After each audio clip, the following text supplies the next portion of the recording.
আসসালামু আলাইকুম। আশা করছি আল্লাহর অশেষ রহমতে সবাই খুব ভালো আছেন। আলহামদুলিল্লাহ আমিও খুব ভালো আছি।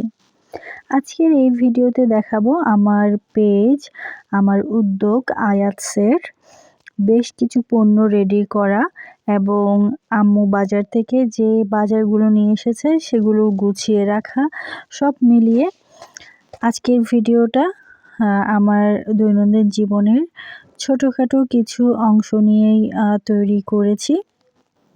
তো আশা করছি বরাবরের মতোই কিন্তু আমার সাথেই থাকবেন আমার ভিডিওতে লাইক, কমেন্ট এবং সাবস্ক্রাইবের মাধ্যমে। আর আমিও চেষ্টা করে যাচ্ছি সবার ভিডিওগুলো মোটামুটি যতটুকু পারি দেখার জন্য। আর যারা আমার ভিডিওগুলো নিয়মিত দেখেন তাদেরগুলোও যেন আমি দেখতে পারি সেই চেষ্টা কিন্তু করে যাচ্ছি। তো এখানে দেখতে পেলেন আমি আমার উদ্যোগের জন্য এই আচার রেডি করেছি, যে আচারগুলো আমি কিছুদিন আগে বানিয়েছিলাম। এরপর এখানে মশলাও কিন্তু আমি রেডি করেছি। যেহেতু আমার কাজ হচ্ছে মূলত আচার এবং মশলা নিয়ে, সেহেতু এগুলো নিয়ে আমার কাজগুলো একটু বেশি। তো এছাড়াও কিন্তু আমার কাছে খাঁটি ঘি আপনারা পেয়ে যাবেন। এছাড়াও হচ্ছে সরিষার তেল, এসবও কিন্তু পাবেন।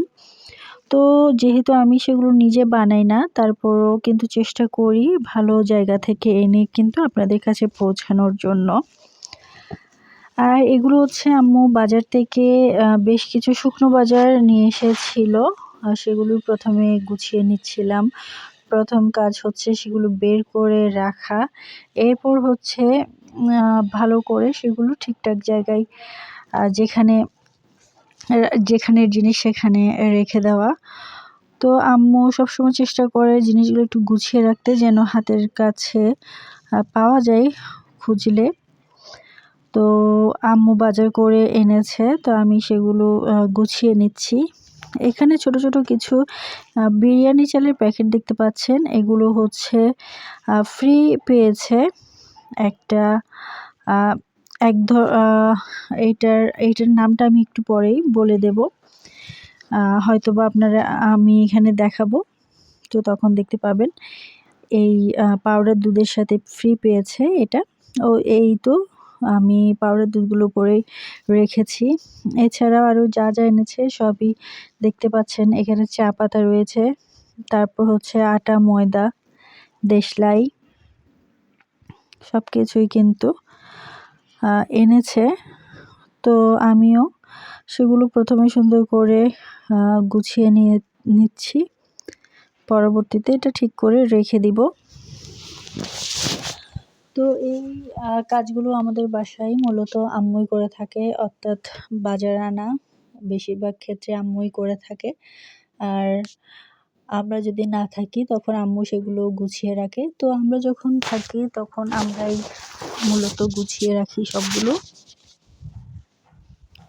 আর আম্মু চেষ্টা করে মোটামুটি বেশ অনেক দিনের জন্য বাজার করে ফেলতে, তাহলে আবার যেতে হয় না বারবার। গেলে কিন্তু সময় নষ্ট, প্লাস হচ্ছে গাড়ি ভাড়া নষ্ট, সব কিছু মিলিয়ে আম্মু মূলত চেষ্টা করে একবারেই একটু বেশি পরিমাণে নিয়ে আসার জন্য। তো এরপরও আরও কিন্তু জিনিস রয়ে গিয়েছিল, যেগুলো আমি পরবর্তীতে বের করে নিচ্ছিলাম। তো এই তো আমার মোটামুটি প্রায় বের করে নেওয়া শেষ। আর দেখতে পাচ্ছেন বেশ অনেকগুলো জিনিস, আর এগুলো দিয়ে ইনশাল্লাহ অনেক দিন চলে যাবে, আর যেতে হবে না শুকনা বাজারের জন্য বাজারে। তো এখানে দারচিনিও কিন্তু এনেছিল। আর আমার আম্মুর সবসময় গরম মশলা যেগুলো কেনে সব কিছু খুব বাছাই করে কেনার চেষ্টা করে। তো এগুলো সেরকমই ছিল, একেবারে বাছাই করা সেরা দারচিনি, তেজপাতা। আমাদের বাড়িতে একটা তেজপাতা গাছ আছে, যেখান থেকে আমরা অনেক সময় কিন্তু তেজপাতা পেয়ে থাকি। তো সেই তেজপাতা দিয়ে আসলে সবসময় হয় না, অর্থাৎ সেই তেজপাতাগুলো যথেষ্ট হয় না সবসময়ের জন্য। আর এই যে এটা হচ্ছে একটা বিশেষ জিনিস, এটা আমার আম্মুর বাগানের গাছগুলোর যত্নে ব্যবহার করবে। হয়তো বুঝতে পারছেন না জিনিসটা কি। এটা হচ্ছে পেঁয়াজের খোসা। তো আম্মু যেখান থেকে বাজার করে সেখানে আঙ্কেলকে বলে দেয় যে আম্মুকে পেঁয়াজের খোসা দেওয়ার জন্য। এগুলো কিন্তু কিনে আনতে হয়, একটু কম দামে কিনে নেয়। আর পেঁয়াজের খোসা কিন্তু গাছের জন্য খুবই উপকারী। আর এদিকে আমি রান্না বসিয়ে দিয়েছি।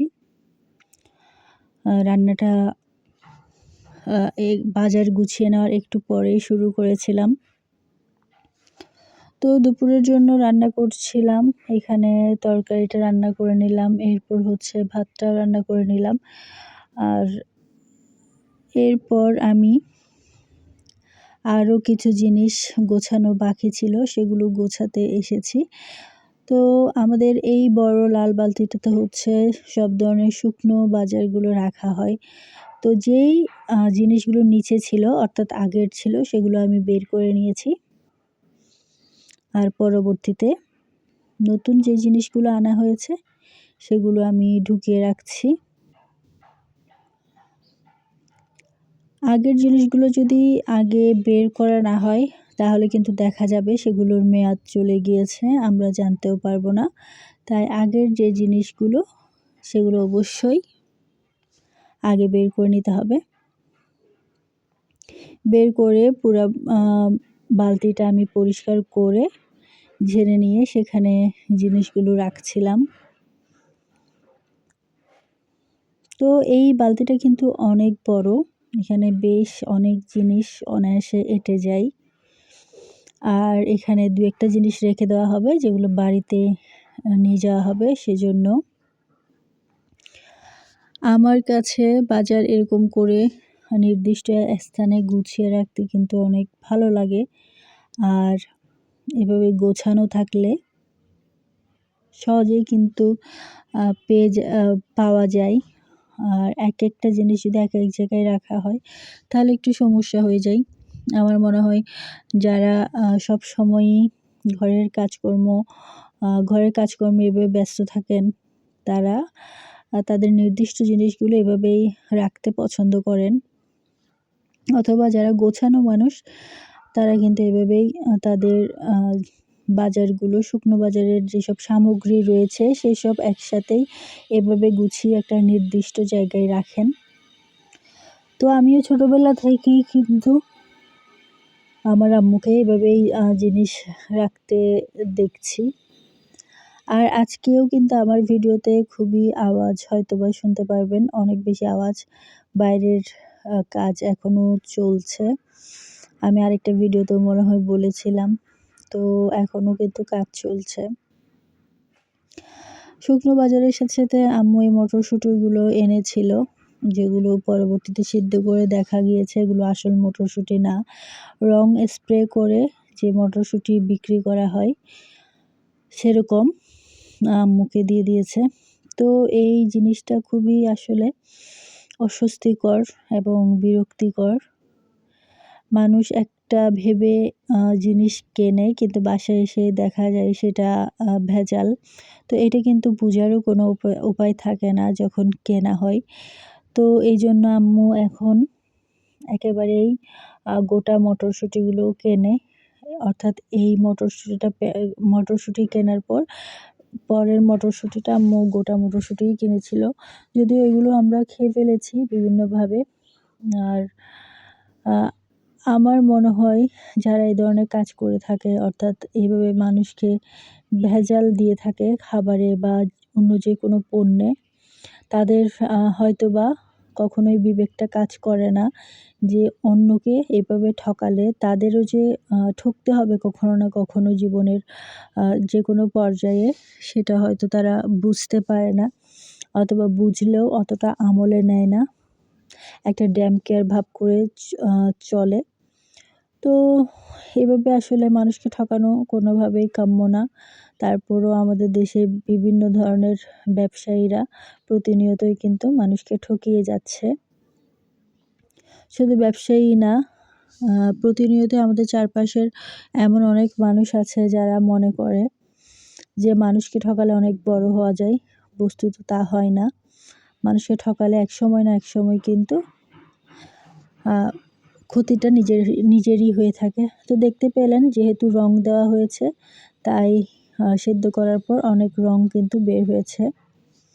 তো এই মাছগুলো আমি আগে রান্না করেছিলাম, এগুলো দুপুরের জন্য বের করেছি, গরম করব। তো এই তো এটা ছিল হচ্ছে দুপুরের খাবার। দুপুরের খাবার খেয়ে আমি আবার মশলার ফটোগ্রাফি করছিলাম। তো এখানে লেবেল লাগানো হয়নি, পরবর্তীতে লেবেল লাগাবো। তো আজকের ভিডিওটা আমি এতটুকুতেই রাখছি। ইনশাল্লাহ আমার ভিডিও আপনাদের অনেক বেশি পছন্দ না হলেও কিছুটা হলেও পছন্দ হবে। আর আমার উদ্যোগের কাজগুলো কিন্তু আপনারা দেখে নিতে পারেন। আমার কাছে একেবারে খাঁটি মশলা পাওয়া যায়। আমি চেষ্টা করে থাকি সবসময় একেবারে ভেজালমুক্ত খাঁটি মশলাটা আপনাদের কাছে পৌঁছে দিতে। তো আজকের ভিডিওটা আমি এতটুকুই রাখছি। ইনশাল্লাহ পরবর্তীতে অন্য আরেকটা ভিডিও নিয়ে খুব শীঘ্রই আপনাদের সামনে হাজির হয়ে যাব। আল্লাহ হাফেজ।